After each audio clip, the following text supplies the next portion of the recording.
করতে গেলে তোমাদের ফার্স্ট যেটা মানে খুব জরুরি হলো পজিশনগুলো জানা। কোন পজিশন আমি পয়েন্টগুলোকেই আমরা পাফ হয়।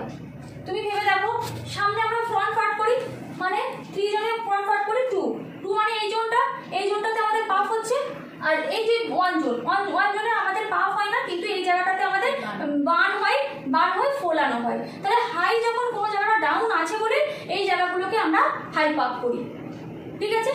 আর এই জায়গাগুলোতে এই যে 2 জনে যখন আমাদের এই জায়গাটা পাফ হয় বা পনিটেলও করি আমরা অনেক সময়, সেই পনিটেলটাকেও কিন্তু আমরা উঁচু দেখানোর জন্যই করি। তাহলে আমাদের ডাউন পয়েন্ট হচ্ছে 3, 2 আর 1, এটাকে আমরা বলছি ক্লাসিক পয়েন্ট। মানে এই তিনটে আমাদের খুব জরুরি একটা কিন্তু পয়েন্ট।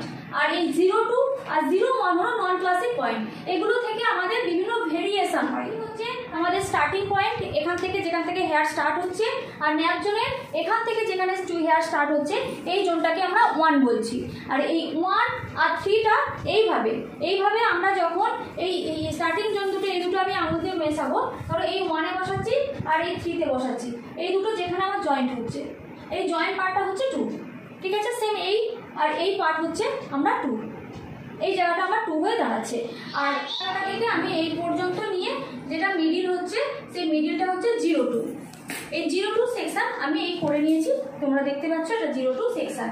এবারে এই 2 আর 1 সেম একই, এই 2-তে আমি হাত রাখবো আর 1-এ হাত রাখবো, হাত রেখে যে সেকশনটা ভাগ হচ্ছে সেই সেকশনটা হচ্ছে 0, 1।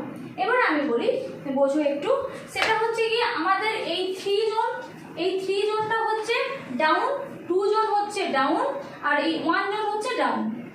আমাদের মাথায় হাত দিলে তোমরা নিজেরাই বুঝতে পারবে, এই জায়গাটা দেখো নিচের দিকে নেমে যাচ্ছে, এই জায়গাটা নিচের দিকে, আর এই জায়গাটা 0, 2টা হচ্ছে টপ উঁচু হয়ে আছে, ঠিক আছে। যে জায়গাটা হচ্ছে আমি